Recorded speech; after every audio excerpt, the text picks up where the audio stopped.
So we're getting a full experience, all modes of transportation.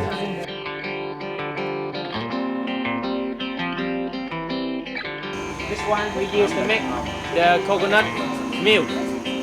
This one we mix with this one. This one is malt. In Vietnam we call malt nha. In English we call malt. M-A-L-T. Sugar comes from nature. You want to try? Sure. What are we trying? Snake wine? I recommend you try this one. Yeah, why not? I'm not eating the snake, but I'll try the snake wine. This is a first for me. I don't think I've ever had a snake wine before. I've seen it in many places. I've never tried it.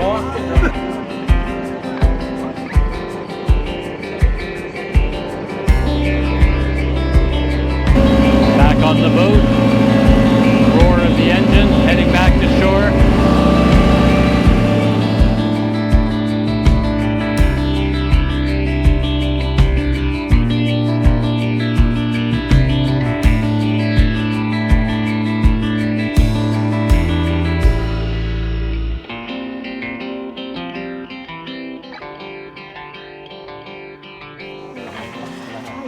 So we're getting a full experience, all modes of transportation. And I'm not quite sure what you would call these things, but he's calling them a Tuktuk.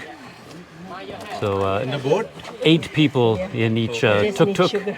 Yeah. There's the one ahead of me loading up. It's the heat. Cannot take it anymore. No, actually, 3 of them, I guess, in total. It was hot when you went to. 8 in each. 24. Yeah. I don't know how they used to live inside the tunnels. Yeah, we're Canadian. We don't deal with heat. Actually, it's cold there. Eh? We're going back home. It's 12 degrees. Oh, is it? Yeah.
Funny how that one little corner of the island was all set aside and preserved for our boat rides and a tourism little experience.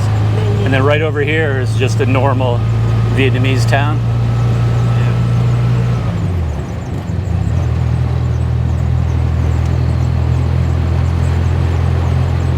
It's pretty well organized, wasn't it? The whole thing? I've been impressed.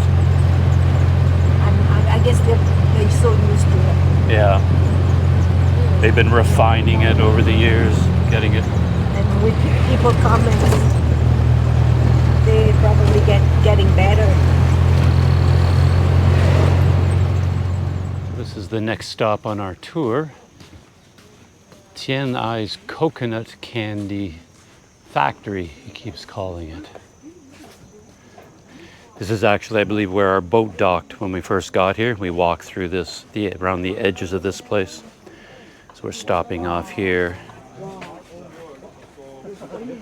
And then I think we take the boat back to the mainland, get into our bus, And on the way back to Ho Chi Minh City, we'll be stopping off at a famous pagoda.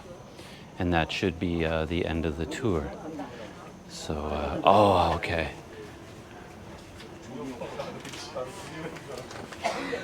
More than just coconut, I guess snake wine.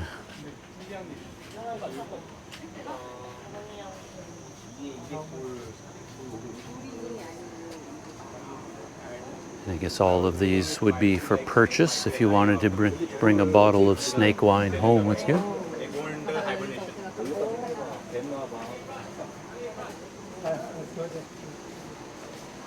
And banana wine and snake wine.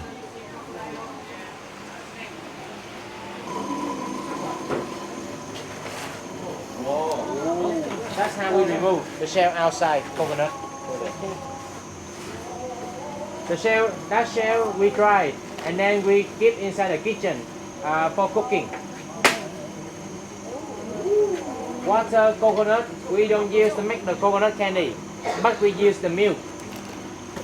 We take the meat outside. And that meat in the past, we don't have this machine. We put here, we grinding. Yeah, we grinding. And nowadays we have a machine here.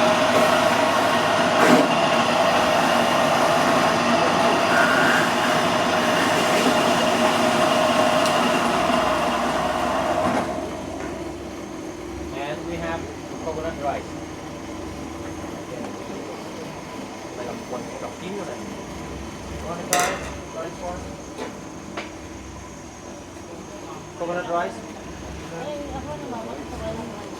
This one we use to make the coconut milk.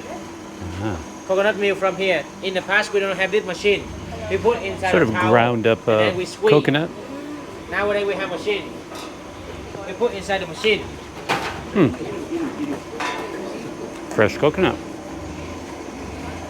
And then the coconut milk come out over there. Okay, press the button over there. See that? This one we mix with this one. This one is malt, M-A-L-T. The sugar come from nature. In Vietnam we call gọi là gì anh? Ở đây gọi là gì ta? Mạch nha phải không? Yeah. Mạch nha. Mạch nha. This one in Vietnam we call mạch nha. In English we call malt. M-A-L-T. The sugar come from nature. And inside they cooking.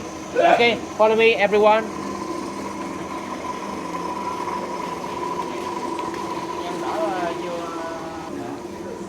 Có cái kẹo dừa mà kẹo dừa không chú? Ok rồi, ở chỗ này cho chị biết sao. Still very warm. Okay, you can get inside. Around 50 minutes we come out. Okay, inside some product about coconut. You can see. Very sticky Canadian coconut candy.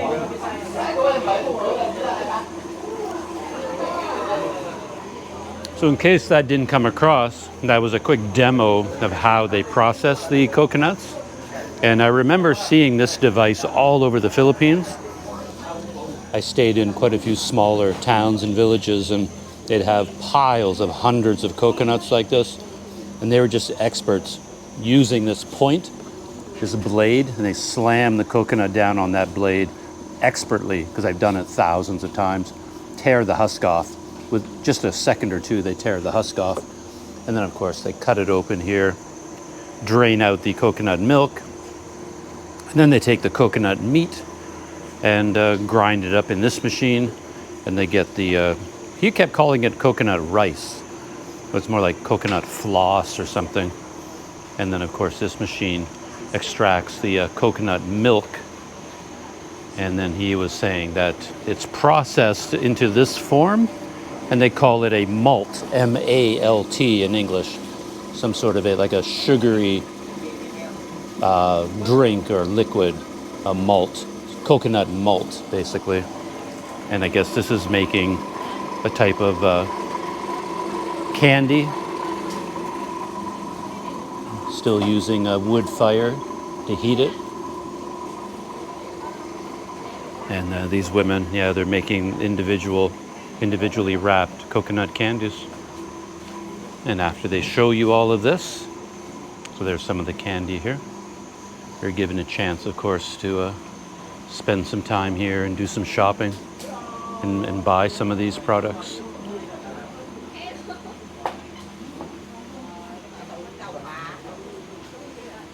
And that one, you see that one, that bag and mail. That one is the real one from the crocodile skin. But Oh. because in here we are not Gucci, we're not Louis Vuitton, so everything are there more cheaper than Louis Vuitton and Gucci. Yeah. Just there, he was talking about all these leather products made from crocodile leather. But as he said, this would be a lot cheaper than buying branded crocodile handbags from Gucci or Louis Vuitton or somebody like that. And it looks like snake wine tasting is on the agenda as well. And that's what's going on over here.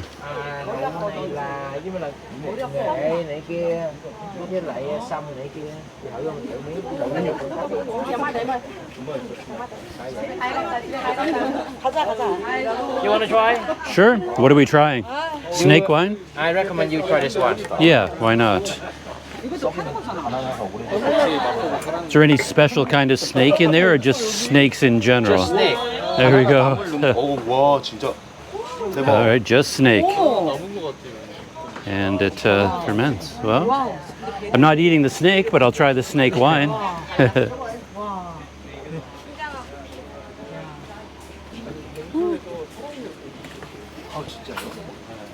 Oh, you just scoop out a little bit. 100%. There we go. There's a. This is a first for me. I don't think I've ever had a snake wine before. I've seen it in many places. I've never tried it. Or here. It's a shot. You have to take it like a shot. No, I want to get the flavor. It tastes a little bit like whiskey. Yes. Yeah, it just This tastes one like look whiskey. This Yeah. one look like tequila. Ah, okay. And what is the second one? This is. Yeah, you can really taste the alcohol in it. in here Tastes we just go- like a look like saffron. light whiskey. It's Saffron. nice. Yeah. It's not bad at all. Yeah, cool. And you slam it down on the bar, and Okay. Yeah. But I have heard it has a hit. that it has a hit. Yeah, Okay. I've heard about it. Now we move here. For all I know, they could have taken some Johnny Walker and just poured it in there, and maybe that's Looks what. like red label. Yeah, red label. Red label. Huh. So we're leaving Coconut Island, getting back on, the same boat. There it is. 72 Viet Nat is our boat. Heading back to the mainland.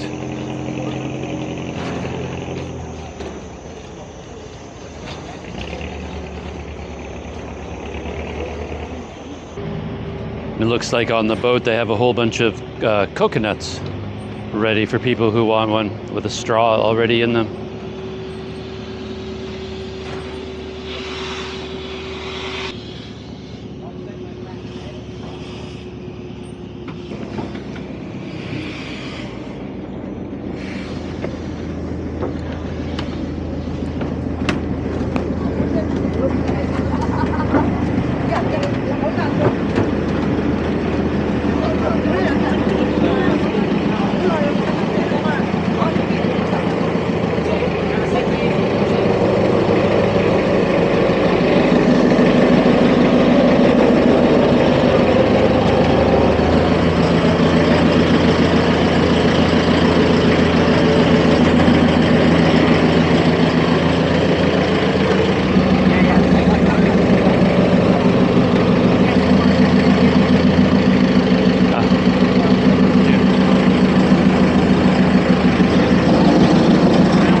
Quite nicely down on the side.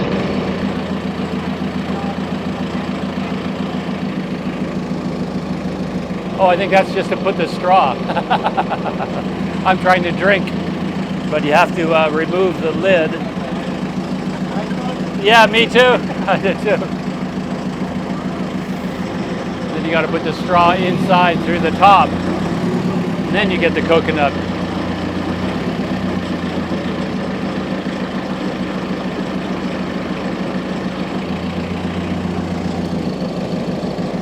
It's really good coconut, nice and sweet. Sometimes I don't like it that much, but this is really good. So this is our boat just leaving from Coconut Island, and it's appropriate that we're all enjoying some coconuts as we leave.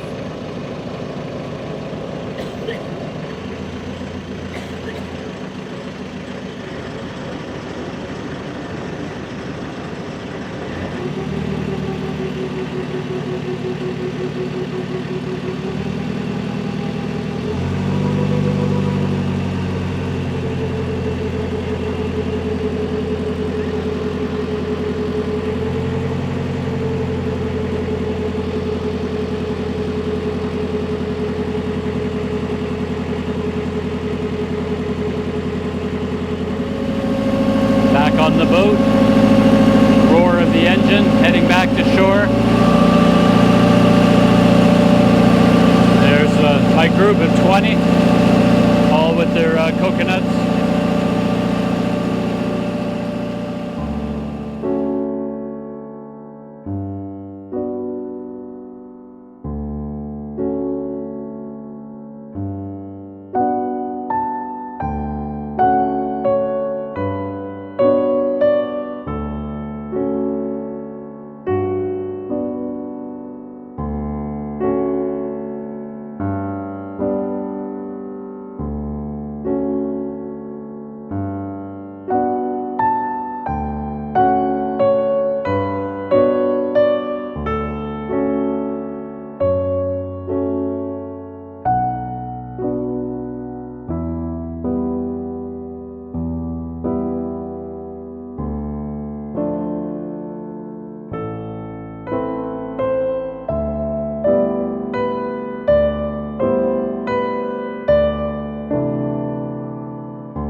Back on the dock where it all began. Whew, being on that boat coming back, I was sort of hoping there'd be a big breeze because we're out on the water, fast moving boat, but somehow or other there was no breeze at all. That was really hot as a boat ride. I was roasting. Whew.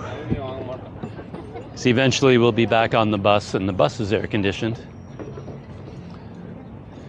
But yeah, I don't think I'll cool down until hours from now. After 3 or 4 cold showers, I'll finally recover.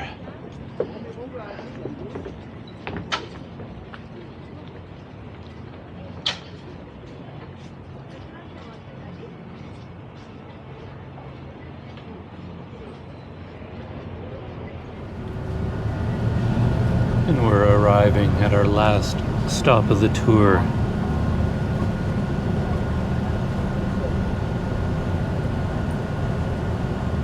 The Trang Pagoda. Chùa Vĩnh Trang. Chùa Vĩnh Trang. I believe means eternal. So it is the eternal pagoda. Their hope is that it will Everyone, follow me this way. will be here forever, will never be destroyed. Have to stop and take in the bus. So remember, it's the SST red bus with the panther on the side. So we've been set free for 20 minutes to wander around the temple as much as we like. And yeah, I guess it's well known for its history and then the large Buddha statues. We've got our happy, smiling, laughing Buddha up there. Quite a large one. And there's a reclining Buddha.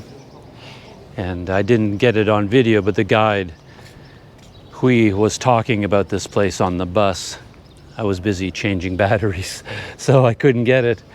But he was explaining that a lot of people think of the reclining Buddha as someone who's sleeping or resting over there.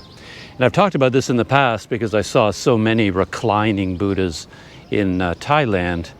But when I read about them, the story was very different from the image, because it does very much look like the Buddha is just taking a nap, sleeping peacefully.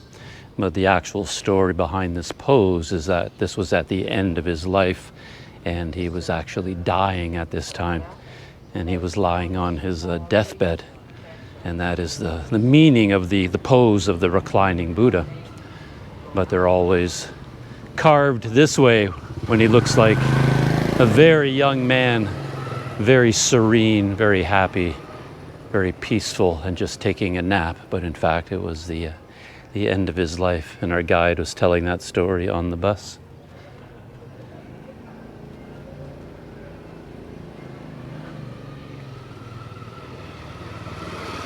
And yeah, he's quite the funny man, our guide. He was talking about the smiling, laughing Buddha with the big belly, and the meaning of that Buddha is associated with good fortune. And if you pose with that Buddha or perform a ceremony with that Buddha, perhaps you can gain good fortune. And he was saying that under certain conditions, he looks like the smiling, happy Buddha with his big belly, and he made a face to look like him. But here we're quite close to the reclining Buddha. And in my experience, they often have a very elaborate carvings, all the Buddhist symbols on the soles of their feet. But I'm not sure if we can go up there to get a closer look at this Buddha or not. And they have a lovely garden here, not a grassy lawn garden as you can see, but more like potted plants, like these potted flowers. And I guess you would call these bonsai trees. I think of bonsai trees as being quite small, but I don't know if there's any reason why they can't be quite large. So I assume this is a type of bonsai tree right here. They each have their own dedicated watering pipe system right there. See, it's built into it. So it looks like they control the growth of these trees quite carefully.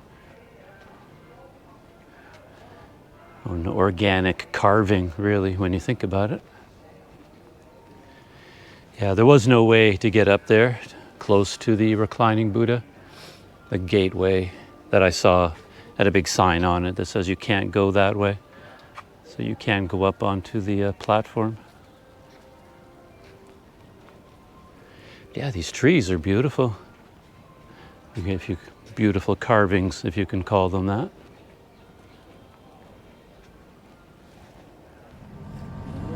Oh, and the tour is winding down for real now. We're all the way back in Ho Chi Minh City. There's the river in the city, and we're just coming up close on my neighborhood. It's about 4 o'clock in the afternoon now.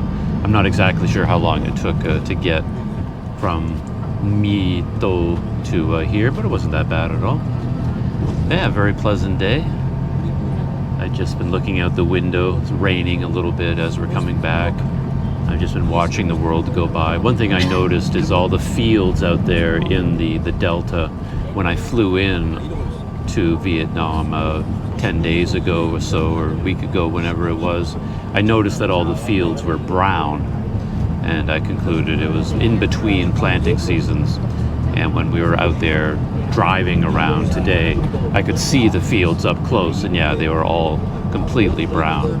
I don't know when they're going to flood the fields and plant the new crops of rice, but the whole country will look completely different, I assume, once the rainy season kicks in fully and they start replanting the rice. So yeah, just a few minutes now, and I think we're being dropped off at 2 locations. They don't want to drive around to everybody's hotel during a rush hour, so they're going to go to their office. And I guess I'll get off at the office, and they'll take everyone to the Bento market, and that's their other drop-off point. So we're just heading in that direction now. Yeah, the day is almost over. So this is one drop-off point nearby our near the office. The walking street is just over here around the corner. My hotel is a short distance over there. I didn't think so many people were getting off. Nice to meet you. Meeting you. Yeah, you too. Nice trip ahead. Thank you. Bye-bye. You too.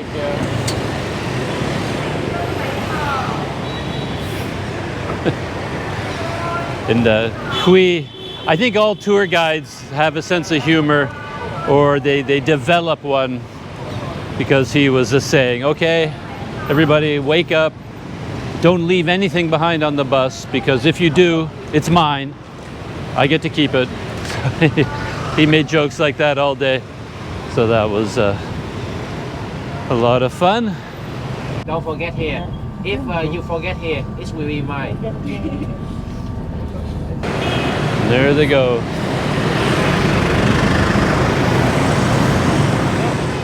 That's it, I think. Back in my neighborhood, District 1. I'm right outside of a 7-Eleven. I'm going to grab a cold beer to enjoy back in my room. And yeah, my day with SST Travel going to the Mekong River Delta. Planet Doug approved, very much so. I'm now thinking, what other tours can I do? I'd be more than happy to do a few more. For example, they have the Cu Chi tunnels here that everybody goes to. And my normal idea is, well, you should go there on your own. That's part of traveling, figure out how to get there by local transportation. But at the same point, now I'm thinking, why bother? Why make it so difficult? Just sign up for a half-day tour. They drive you to the tunnels. You hang out with some other foreigners, have a good time. I got to hang out all day with people from India, from the Philippines, from Taiwan, from South Korea. That was enjoyable. And so why not do it again? So I'm thinking that way now. Yeah. So yeah, I'd sign up for another tour with SST Travel, maybe out to Cu Chi tunnels and maybe anywhere else they want to take me. We'll see. So that's it. After that summary, shutting down after an enjoyable day here in Ho Chi Minh City and the Mekong River Delta. Going to shut down, shut off the GoPro, and I'll see you in the next video.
I wasn't expecting to see this, but this is the walking street right behind me.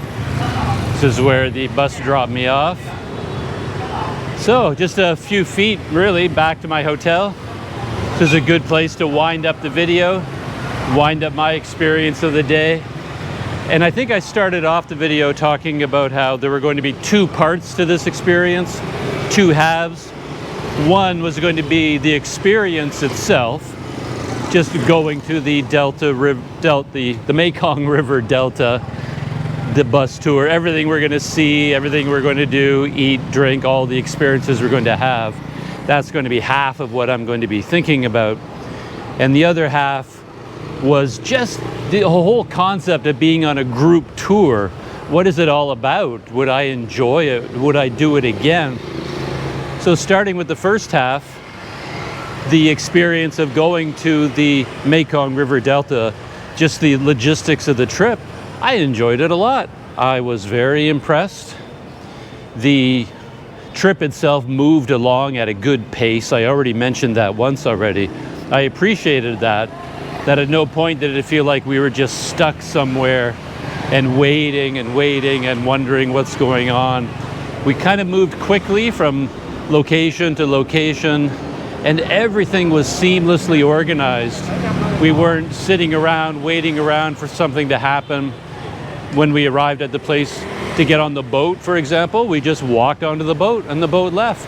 Everything was organized in advance. The boat was waiting for us. And when we got to the place where we had lunch, we just walked straight to our tables and sat down and had our lunch. And there was also just the interest of seeing a new part of Vietnam. Of course, we didn't go roaming all around the Delta. We basically saw My Tho, the one city there, the main city, and then we saw the islands in the rivers there. But you had a sense of going to a new part of Vietnam because our guide, he talked about it, gave us some of the history. I read up on a little bit of the history and geography. The boat rides were interesting. All the experiences were quite enjoyable. So that half was very satisfying, very well organized. Our guide, Hui, he was quite good at his job. He had a nice balance between letting us sort of do our own thing and keeping us informed. He was very high energy, very funny, very personable. So I enjoyed his company quite a bit. The other people on the group, I enjoyed them as well. And then the other side, the whole idea of going on a group tour, I wondered whether that would conflict with my sense of what it means to go traveling, sort of the independent travel. And I think over the years, if you're going to countries by yourself and doing it on a low budget, you sort of associate traveling with discomfort. It's like if you're not exhausted, hot, hungry, thirsty, dirty, confused, can't communicate, everything is difficult and challenging. If you're not having that experience, then you're not really traveling. Like for me, that sort of discomfort is synonymous with travel. The inability to communicate, difficulty finding out what's going on, noise like this, craziness, all of that, the feeling of being a fish out of water, that is synonymous with the experience. And that's sort of what I value. So I would think of something like a guided tour as being too easy. It's like going to Disneyland. Everything is done for you. You don't have to make any decisions. It's not challenging. Therefore, what's the point? But now that I've done, I think, my very first group tour, I can't remember doing another one in my life. I must have, but I can't remember. But now that I've done this one, the first in a long time, there's room for an experience like that. There really is. It's nice to have something organized for you where you just get picked up and they drive you to a place that's really interesting, and then they take you to 5 or 6 interesting places and give you information about where you're going, and they make sure you have water to drink and you have really good food to eat, and then they drop you off back at the end of the day, and I'm back in my neighborhood again, and I did not have to work so hard. It was just an enjoyable, comfortable, relaxing day, and I wasn't expecting that. And I can see how, yeah, it's really quite, there's room in life for an experience like that. And I guess maybe there's a third thing, value. I think it's really good value based on the price of the tour when you add in everything. Transportation there, the bus there and back, the boat rides that we were on, boat out to the 2 islands and back, the little boat ride in there, really, really nice lunch, water, a guide with us the entire time who speaks English.